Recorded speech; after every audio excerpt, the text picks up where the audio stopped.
second in our series of podcasts with former members of parliament who have had extraordinarily interesting experiences, both in parliament and out. And today, our guest is Chungsen Leung, who was a member of parliament and who is from Taiwan originally.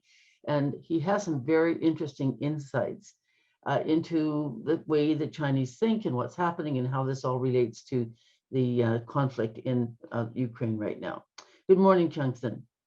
Good morning, Dorothy. And tell me a little bit about your background, just how you sort of came to Canada, and just give us a little bit of a sort of grounding on this. Well, my parents were refugees after the Civil War in China in 1949. They went to Taiwan with 2 million of the nationalist retreating forces. I did my primary school in Taiwan. I did my high school in a missionary school in Japan from 64 to 68, and then I came to Canada in 68 for my university. Did 1 year of pre-university at Simon Fraser, and then I finished my degree at Carleton University. So, but in the 80s, I spent the better part of the 80s, a good decade of it in Asia, working in China, helping them do feasibility studies for urban mass transit and rail transportation. And also, I think in the 90s, again, watching China grow. My particular interest in China is that because of being a citizen of the Republic of China or on Taiwan, the People's Republic of China is like a foreign country to me. So I'm very conscientious of the conflicts that are between the nationalist side and the communist side. And then, of course, during the time that I was in Parliament, I had occasion to visit both sides. On the China side with then Prime Minister Stephen Harper on our official visit, and also the Governor General. Let's spend a little bit more time on the beginnings. Well, you have an engineering degree, I believe. Am I correct? I am both trained as a public accountant and an engineer. Public accountant and two sides of your brain at work, right? Or is that one side? I'm not so sure about that. No, I think the financial side is a useful training. I mean, looking back, all I can say is that it told me what jobs I didn't want to do for the rest of my life. It was always looking at past history, whereas on the engineering side, you're always looking forward. You're looking at what you can do and looking forward in a more constructive way. So when you were a little guy, you grew up in a democratic regime. Was that just part of your consciousness, or how did that affect your attitudes as you got older? It's democracy is a complex concept, and you don't really know whether you're in a democratic society until you've been to an undemocratic society. Growing up in Taiwan, we were always taught some very basic principles of democracy, and one of them is it's modeled by Dr. Sun Yat-sen, the founder of the Republic of China, on what Abraham Lincoln said, I believe, and it was that government is government for the people, by the people, and of the people. And those were the three principles of democracy that I grew up with. In addition to that, you experience a fairly high degree of freedom of speech, freedom of worship, and freedom of movement in Taiwan, whereas that was not quite evident when I was in China in the 80s doing business. Well, in the 80s, I mean, that was a time of great transition in China. They were still getting over the death of Mao, and they were beginning to explore a new world in a way that wasn't quite as restrictive as before. What was your feeling about it then? Did you feel that there was a sense of ebullience in the air? Were people excited? Well, Mao passed away, I think, in 1975, Yes. and China had to embark on a transition that was epitomized by what Deng Xiaoping said.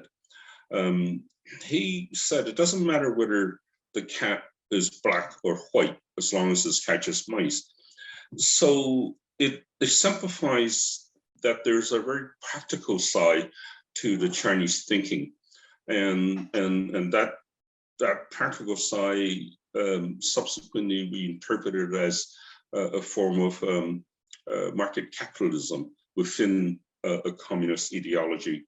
But it turned China into a very successful country, and it modernized in a very in 3 decades in a very fast way to where it is today, being the second largest economy. And it's quite extraordinary because they pulled themselves out of, I was there in the 80s, and I remember that there was just the most rudimentary of facilities that were sort of in that time modernized. There were not even any telephones really in the country, a few hundred is all. And so to see where they've come today is really an extraordinary thing. And it really is a testament to the people who have so much resilience.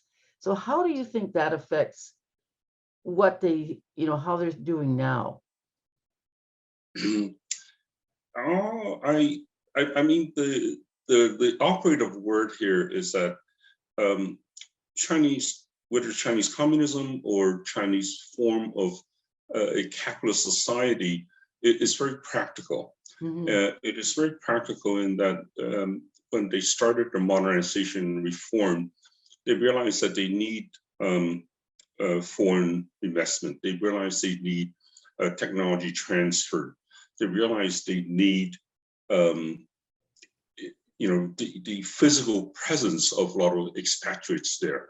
So that was how that practicality transformed them to what they are today. And also at the same time, I remember back in the 80s when I was in there walking the halls of their Ministry of Transport, their Ministry of Infrastructure and Construction and Energy. They were all driving this concept that that the country need to have a infrastructure to support its growth, and so the nation poured a lot of money into that to support that, and that you can see that in the Three Gorges Dam project. You can see that in their 50,000 kilometer worth of track. They came to Canada to ask our assistance in helping them with GPS technology to handle the movements of trains. The Americans helped them with building their network of highways, and the Japanese was there helping them with their high-speed rail. So they took a very practical approach in building. First of all, you need to have a strong infrastructure before the individual commerce picks up to follow that. And in that way, they have been very successful. They continually rolled out a 5-year plan, and the 5-year plan just keeps on rolling forward with additional power, a better power grid, a better rail network system, and then now they're building and sort of better ports and so on for handling the exports that China has for the world. So it really is an extraordinary turnaround when you compare what they've done to what Russia, how far Russia has come or not come. It's quite a contrast. And I guess it's very relevant to people today because they're thinking about, China and Taiwan, if Russia can get away with sort of trying to so-called repatriate the Ukraine, will China be emboldened to try the same sort of thing with Taiwan? What's your thinking about that? Well, let's look at we need to look at 3 components to that question. The first component is that Russia and China never really had a very close working relationship. I mean, even since the period of the Tsar, China felt that Russia was encroaching upon the Asian side of Siberia, and China posed a bit of a grudge in that Russia assisted in the independence of Mongolia, and and that used to be a part of China. In the 50s and 60s, yes, the Russians assisted the Chinese communists to gain to win the war, the Civil War, but at the same time, Russians came in with a lot of their ideology that didn't quite work with the way the Chinese liked it. So in the 60s, the Chinese threw out all the Russian advisors and said, look, we'll do this ourselves. China, as it reformed, as the United States opened up through Nixon and Kissinger, Chinese economy, or at least they recognize it as being more integrated to that with the West. They realize that the products that they produce, the manufacturers that they produce, is more suited to the integration with the North American European economy. They very definitely needed Japanese assistance, and they very definitely needed a lot of Korean investment, and that has gone very well for China. On the Russian side, I don't think the Russian economy is very well integrated with the West. I mean, they tend to be a net exporter of energy, of oil and gas and coal to the European Union, but at the same time, they're not nearly as integrated as China is, in terms of artificial intelligence, in terms of integrated circuits, in terms of just simple manufacturing goods. And that has to do with how when China opened up their economy, they asked for technology transfer. They asked for Western companies saying, if you want to benefit, have the benefit of our enormous market, you have to come in here and set up your manufacturing facility. So at that time, a lot of the companies in Europe and North America went into China to build their, to build cars. Like General Motors went in there, Jeep Corporation went in there, and aluminum companies went in there. They're just a wholesale transfer of North American factories that went into China to help them build their infrastructure. So in that way, the Chinese are not totally relying on heavy industrialization as the Russians did, but they also went into a lot of manufacturing and commercial goods that it benefit the whole society. And if you go into China today, the people are well clothed. Food security is not a big issue. Whereas if you look at Russia, which tend to have all their investment in heavy infrastructure, yes, they're able to manufacture or design aircrafts and heavy machinery, but their consumer side is relatively weak compared to China. Well, as I recall at the time, one of the, and I wonder if you can tell us how this happened, how they overcame this. One of the big challenges for the industrial side in China in the 80s was power. Everywhere we went, and we visited a lot of factories, there were power outages, there were brownouts. There were whole communities that were devoted to manufacturing one good, and they would be not working because there wasn't enough electricity. How did they overcome that? Because it was very powerful. I think they were coal powered to a large extent at the time. Yes, they went full steam ahead. I heard the statistics, something like in the 90s, they were practically bringing on one thermal power station per week. Wow. In the course of a year, there's something like 50 some odd coal-fired power stations, which on the one hand gave them the electricity, but on the other hand, he also gave them the pollution. I was there in the 80s, and also subsequently when I was in government, went in with the Minister of International Trade. They were hungry for our CANDU reactor technology. They were. I noticed that they had the French Framatome, which was a nuclear power manufacturer in China. Their very ambitious Three Gorges Dam was probably one of the world's largest power stations that is now in use and providing energy to China, and they're continually seeking and building more infrastructure.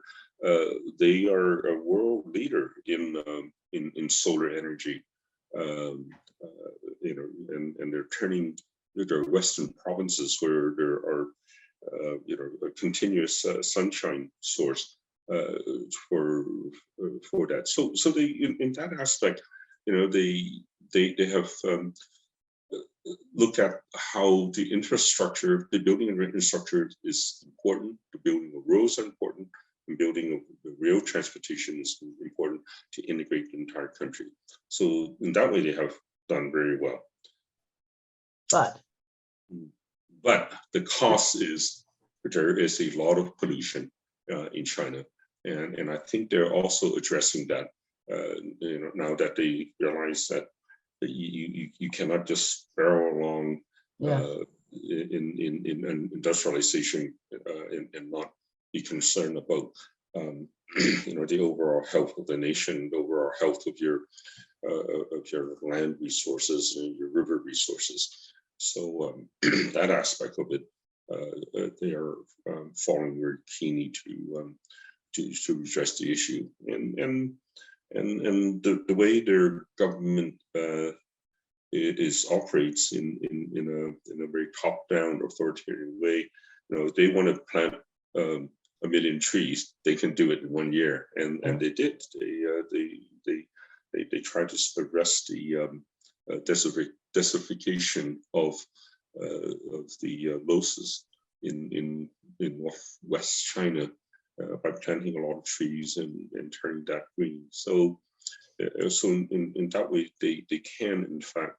That's a funny juxtaposition, because here you have a very enterprising group of individuals who go out and make tremendous fortunes for themselves. Many Canadians who from China are very wealthy, and yet they do that under this top-down totalitarian form of government. How do those two things balance each other? It balances, but at the same time, it doesn't, because with 1.5 billion people, even as a small percentage, even 10% of that still gives you 150 million in people who are in the middle class. I mean, which is about 5 times the size of Canada. Yeah. In that way, the other thing that we tend to overlook is that with that huge amount of human resources, you can move mountains. Yeah. And also that huge amount of resources, all you have to do is come up with something that a consumer product, and you have a ready-made internal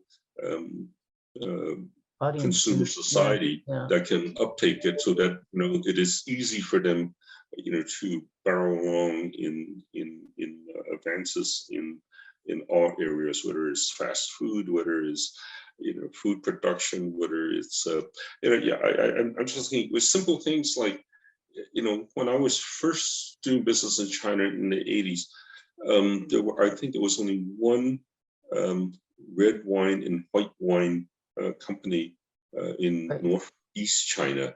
Now you can walk into China and there are literally imports of from every country in the world, whether it's Spain, Portugal, uh, Germany, France, Canada, United States. China is now one of the biggest consumer of fine wine. Do they still smoke as much as they used to back in the 80s? Because I Yeah, recall going to meetings and there would be a bottle of pop, either ginger ale or orange crush, and mhm. not usually Coke, but ginger ale or orange crush, and a package of cigarettes right there, sort of, and an ashtray so that everybody had Yeah. an opportunity to smoke. Well, I remember, just simple comments talking to Americans who were setting up plants in China. One guy was just there making shoelaces. He said, Mr. Leung, if you imagine one Chinese buy one pair of shoe each year, that means that I have a potential market of 1.5 billion, Wow. pair of shoelaces. The same was a Yes. comment Yeah. in the 80s when I sat next to the Coca-Cola person who was in China. I said, how can justify that their wages is 30 renminbi a month, and it cost them 30 renminbi to buy one can of Coke? Yeah. And he says, yes, wait until they start developing their own bottling plant in China, and that will be the day. And I remember speaking to the Canadian cattleman producer in Alberta. He mentioned that if Canada supplies China with beef, with all our beef production, and the Chinese only consume, I think, one hamburger a week, we still will not have the supply to meet their demand. Yeah. So it's we tend not to think in terms of how great that consumer market is with 1.5 billion people. And on the same token, in the 80s, when I was speaking to the mayor of Shanghai, at the time, the mayor of Shanghai asked me why he should build mass transit systems in China and not build more roads. And I said, well, what do you expect your population to be one generation from now? He says, well, maybe 12 million. Well, the reality is one generation later, they're sitting about 24 million. Oh my goodness. And and if you put, a car end-to-end a car production, it would totally clog the city of Shanghai. They just can't do it. So they have to build mass transit. Well, that takes us to a moment where we're going to take a little break. And then when we come back, we'll talk some more about how this economic development affects attitudes and what is likely to happen going forward. We'll be right back after this.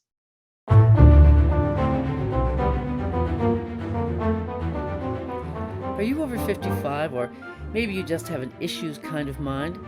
Well, Lifestyles 55 may be just the read you need once every month, on community newsstands in print or digitally at whatsupwinnipeg.ca.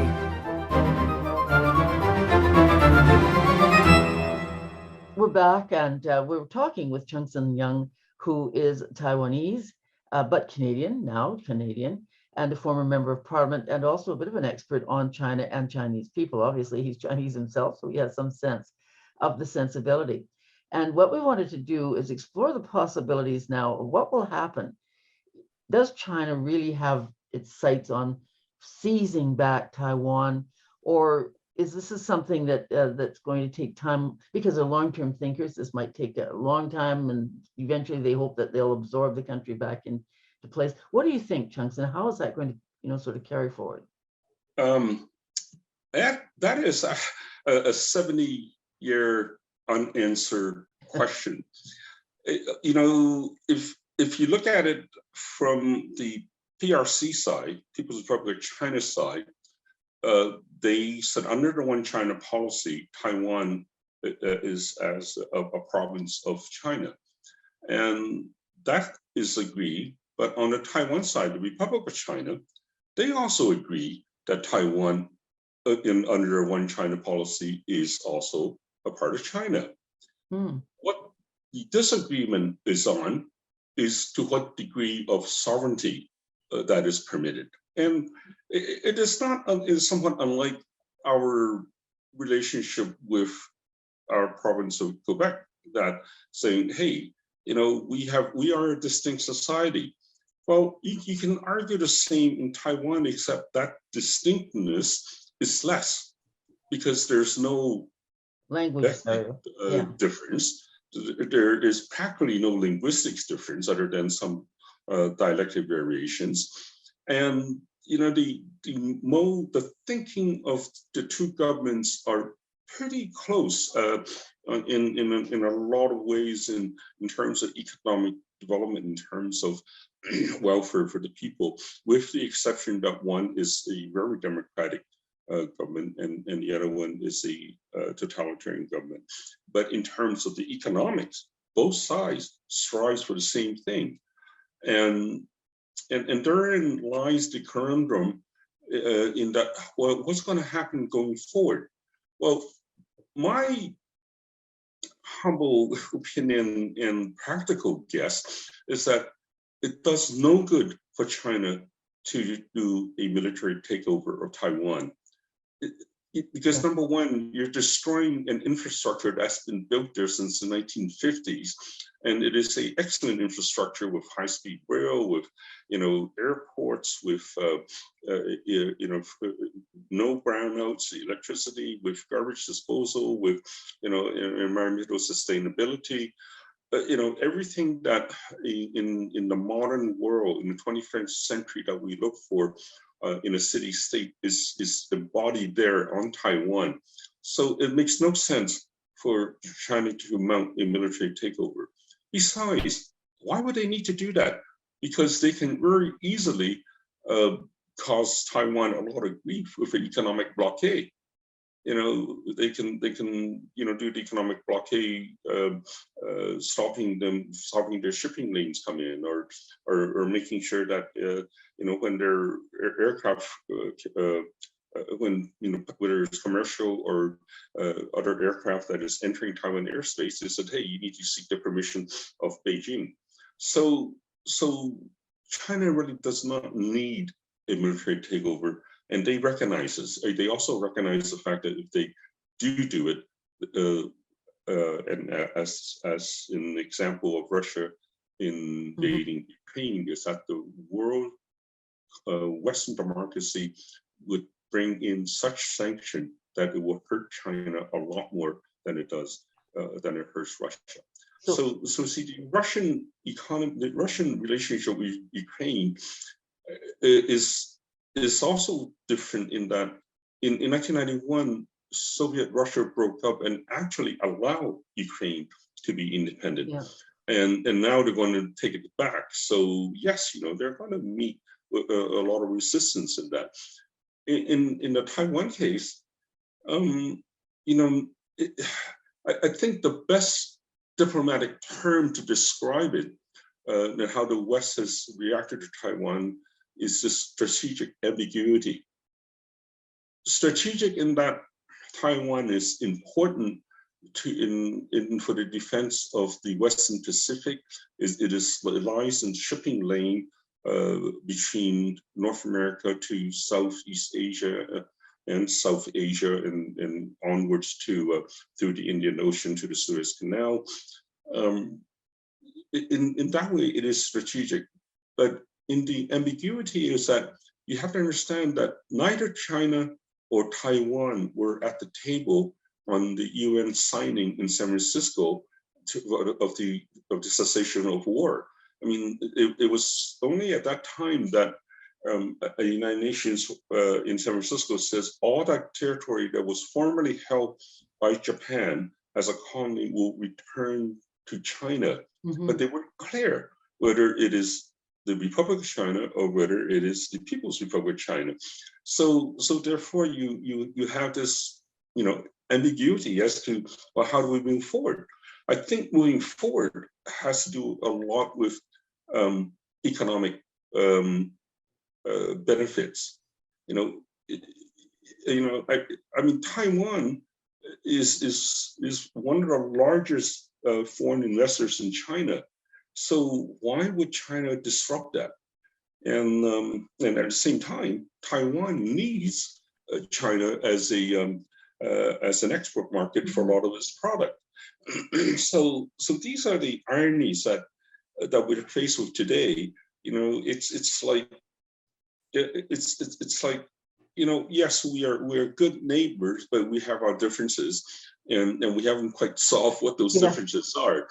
And so therefore, everything is left to somewhat of a stalemate. So how I'll does give it you an compare example. to the relationship with Hong Kong? With Hong Kong, well, Hong Kong is actually a situation where after the Second Opium War, Hong Kong was actually ceded to Britain Right. As an as agreement. as repayment for war. But the Kowloon side of Hong Kong was on a 99-year lease Yeah. from China, and I think Margaret Thatcher, in her famous question to Deng Xiaoping, says, how do you see, or what do you see will happen to Hong Kong? And Deng Xiaoping simply says, well, when the lease is up, we'll take it back. Yeah. And that lease was up in 1997. But in the wisdom of the politicians of the time, they said, well, let's give it a 50-year, essentially no change, to see what happens. On the Western democracy side, the hope was that China will modernize to the point that in 50 years, it would be more like us. Now, on the Chinese side, there's the Chinese interpretation, and that is the Chinese interpretation says, well, we do not tolerate a lot of that talk about human rights, with a lot of that talks about independence, a lot of that talk about freedom of speech, because like a lot of authoritarian government, they don't like to be criticized.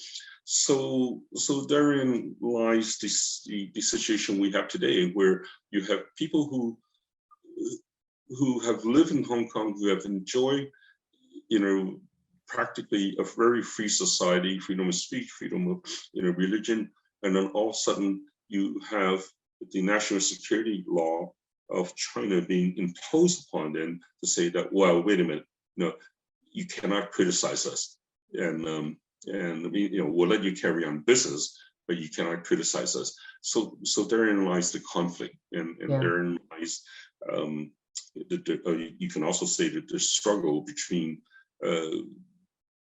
the Western concept of democracy versus a non-democratic authoritarian society. Can't the two exist in some sort of confederal system similar to what we have in Canada, where confederation is different from the Federation of the United States. Well, they're quite different in a number of ways. But is it something that is a possibility for China to deal with these outsiders, or these satellites? Well, the structure of China, of the provinces, is not unlike that of a federated state.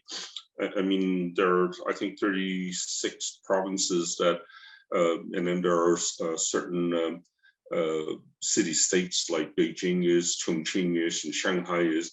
That city itself is of a significant population size that they essentially work autonomously. But in a centrally controlled economies, a central government, the communist form of government, it is paramount that everything which relates to national interest and national strategy goes back to Beijing. But within that, locally, autonomously, the provinces have probably the same amount of independence that we have here with our provinces as compared to the federal government. Except in China, there's not a lot of discussion and negotiation when it comes to we negotiate on things like childcare, but if China want to enact that, that is I don't think there's a choice in the matter. I mean, the implementation might be a little bit harder because it's top down, but essentially that is the difference. Now, you also need to look at ethically and culturally how the people are different. Chinese, as a society of over 4,000 years, it's built on filial piety. It's built on respect for the elders and respect for authority. And essentially, people don't question authority, whereas in the West we are a little different. We question everything, and you know, in a way, it is our strength that we can question. But on the other hand, I see it as I won't say it's a weakness, but it's a shortcoming that has caused us not to be able to embark on building a lot of our infrastructures, like, you know, whether it's high-speed rail, whether it's urban mass transit in the city of Toronto. You know, we cannot, you know, government just cannot go ahead and you know, expropriate land and build a subway system.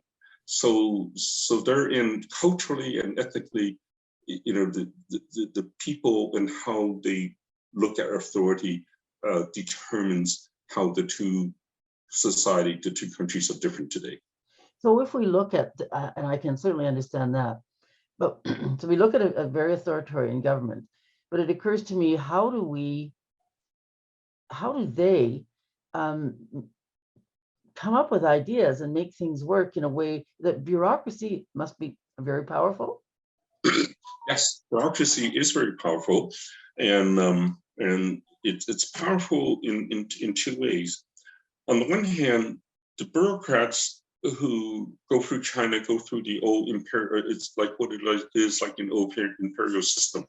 You know, they need to have the education. They need to have serve at a provincial level before they move into the central government level. So by the time they're an administrator, a bureaucrat in the central government, they have already gone through, you know, the ranks. Unlike our situation, where because of a free and democratic society, where you know, people run as a member of parliament or whatever, you know, we tend not to have that same type of training, unless, you know, we acquired somewhere else in our private business or in our profession.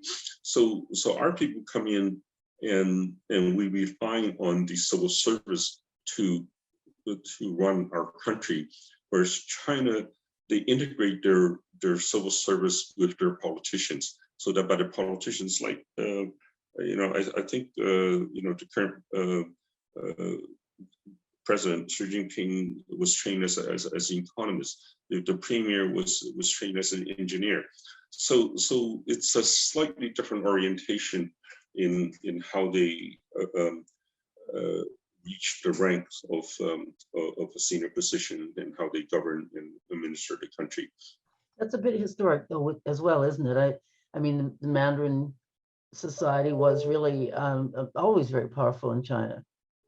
Yes, you know, and of course in 4,000-year history of China, you know, the older form is that you need to learn the classics. You need to learn, you know, how society is stratified. You need to learn how, you know, there's certain ethical standards that you have to adhere to, but it is very rigid. I mean, it's also very rigid under Confucian teaching. I mean, in looking back from modern time, one can argue that Confucius teaching stratifies society in such a way that is not unlike 1984, the way that George Orwell looked at our society and say, hey, you know, if you're a blue collar worker, you're you know, you're with the military, that's where you will stay. That is your lot in life. You know, it is not unlike India, where the caste system is strict. I mean, in our North American society, we can very easily have the mobility, whether economically or through education or just you know through recognition of how well we do, we can move between those stratas. But I think in Asia, it's in Chinese society, it's harder. So something that occurs to me is that in in the Western world, there is a lot of sort of, I guess I would say, I'm not quite sure how to put this, a sense that there's only one way, there's only right way, and if you don't think this way, you're just not a good person. And then there's always been a sense of having the right to interfere in the way other countries govern themselves and the way other countries move forward. Do you find that to be an ethical issue? And just before you answer that, from a personal point of view, if we assume that the folks in China are used to authoritarian regimes, feel comfortable under that, feel maybe even comforted under that, how do you make that transition yourself when you come to a country like Canada? So how those two things sort of match up? Well, the simple answer to your question is I make the transition because I never really have lived in a totally authoritarian society. Right. Because in the 50s, where, when I went to primary school, we were already being indoctrinated with, the three principles of democracy, of, governing for the people, by the people, and of the people. And so no conflict for you. That's right. And we are also enjoy, the freedom of speaking in our vernacular. My family language is Cantonese, so we were allowed, to perpetuate that. Although we went to school in Mandarin, we spoke to the local Taiwanese people in their Taiwanese dialect. But I have never experienced it as such. Western democracy, in many ways, is characterized by the fact that we have this whole religious morality that was imposed on us. Judeo-Christianity has already established what the moral and the ethics and so on for society is. The Ten Commandments says a lot of things that we still live by. The other thing that distinguishes Western society, Western government, is the overwhelming desire to be transparent. Now, I mean, there are certain degrees of transparency, and there's certain administration that holds it back. But the overwhelming desire for it to be transparent is very important, and that defines Western democracy. The other issue that defines Western democracy is our press, our media. We have this sort of media out there that rightly or wrongly, the fifth estate, they can criticize and they can expose a lot of the shortcomings, the immoral things, and so on.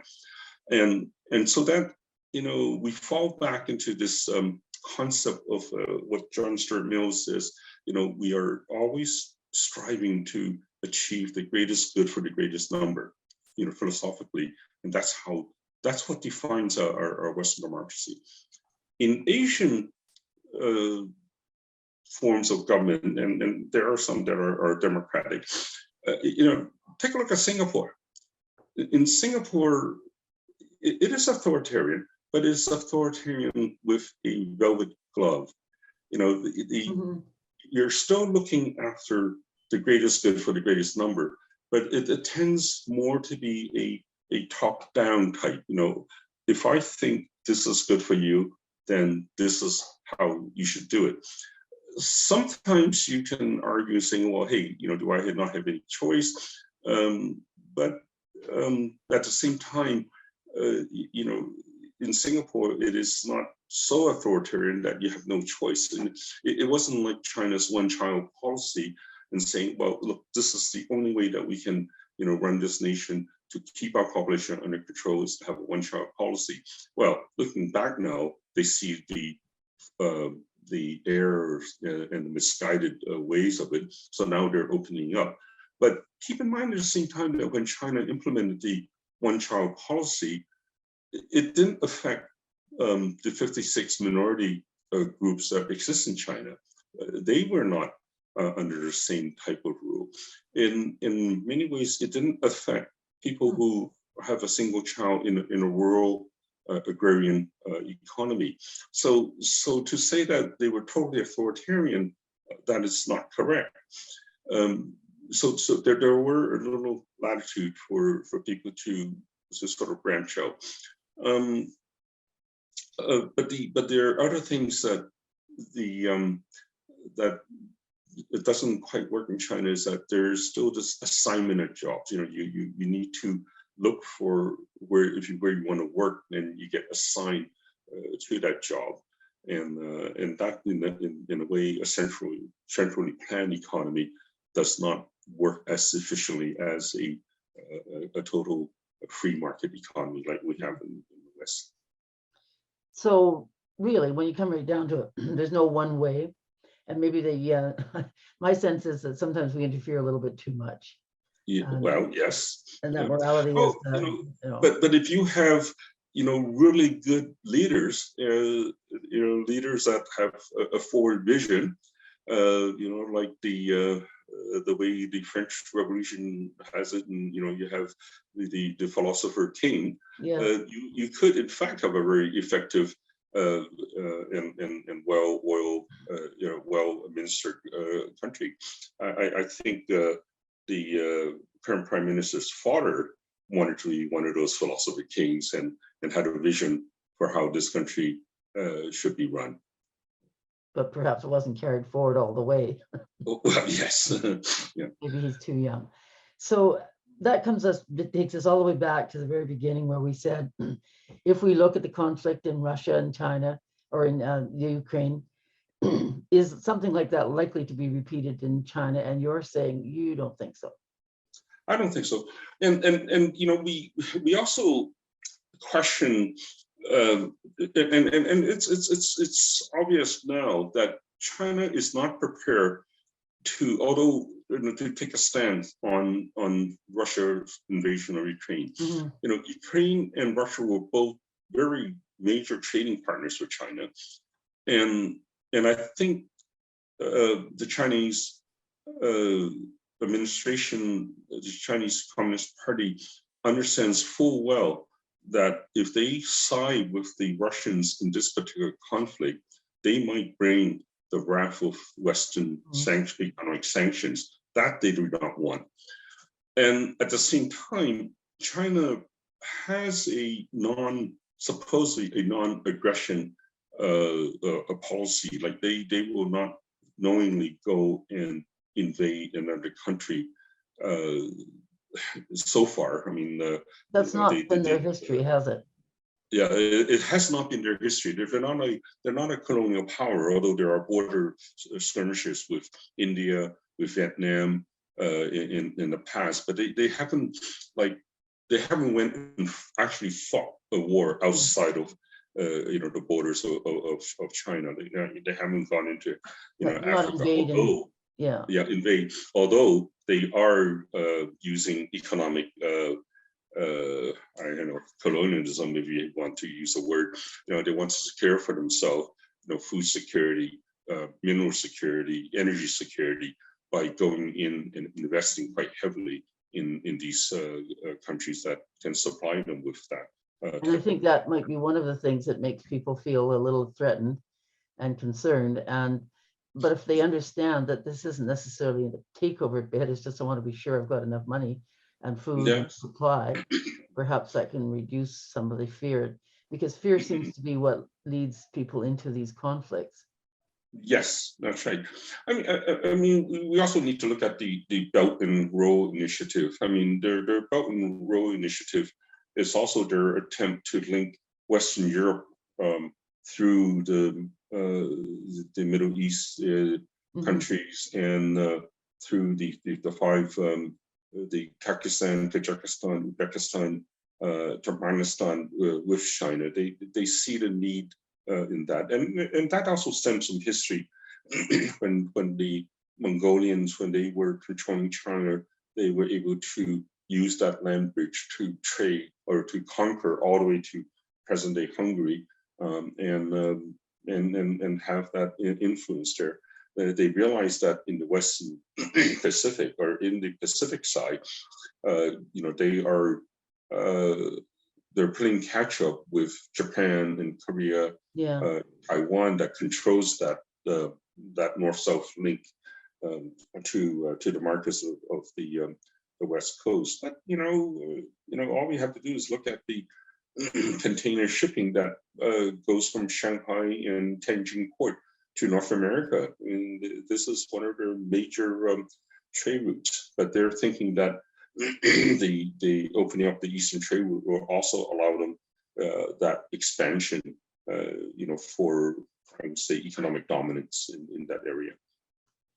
So when we come right down to it, the bottom line is maybe try a little harder to understand the culture, maybe have a slightly more eased off diplomatic relationship with China than we have right now. It seems to be fairly fraught, and perhaps not for good reason. Would you agree? Yes, I would agree. Although you have to look at the Asian mindset, whether it's Korea, Japanese, Chinese, or Taiwan. There's a very practical side to that, and that practical side is, let's keep the politics outside of of our trade relationship, of our economic progress. So it is in a way hypocritical, but it's easy to sidestep the issues of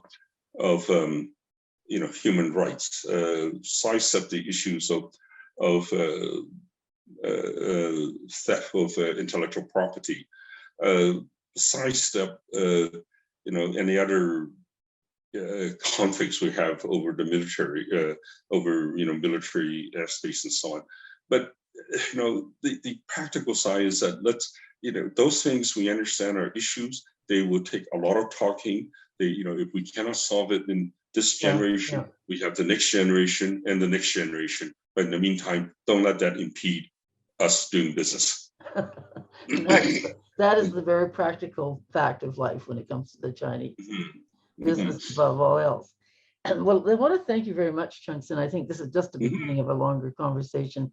And perhaps I'll have you back when we can talk a little bit more about refining the relationship between China and Taiwan. And we hope to be able to go there, and maybe I can talk more knowledgeably or ask more knowledgeable questions after that occurs. So thank you very much. Just to close off, just tell us when you were a member of Parliament, and it was under Stephen Harper, am I correct? I was a member of Parliament from 2011 to 2015. And my immediate minister, I was parliamentary secretary to the Minister of Immigration, Citizenship and Multiculturalism, Jason Kenney. I guess because of my knowledge of trade in the Asia Pacific area, I had wonderful tours with the Minister for International Trade, Mr. Harper himself, and the Governor General to China, Mongolia, and South Korea. So it was a good way for me to be able to share those experiences that I have working in the Asia Pacific region in the 80s and the 90s and the 2000s. It was a better part of three decades. Well, the next time we talk, I want to explore a little bit more about your personal life too, because you've done some very interesting things, and I know people would be excited to hear about it was a deer farm in Alberta, was it not? Well, no, I had a deer farm. No, I had a deer farm up in Northern Ontario. I used to be a red deer. I used to be a breeder for red deer that we import from New Zealand. That's what's confused me. You see red deer, and I thought about Alberta. No. That's red deer is just a name. The red deer is a species of deer that was made famous by Robin Hood and the Sherwood Forest. Oh, I see, folks. There's a huge amount more to learn about Chungsen Leung. Thank you again. This has been a real pleasure, and I really have learned a great deal from listening to you. Thank you, Chungsen. It's been a pleasure, Dorothy. We'll look forward to speaking to you again. All right. Bye-bye.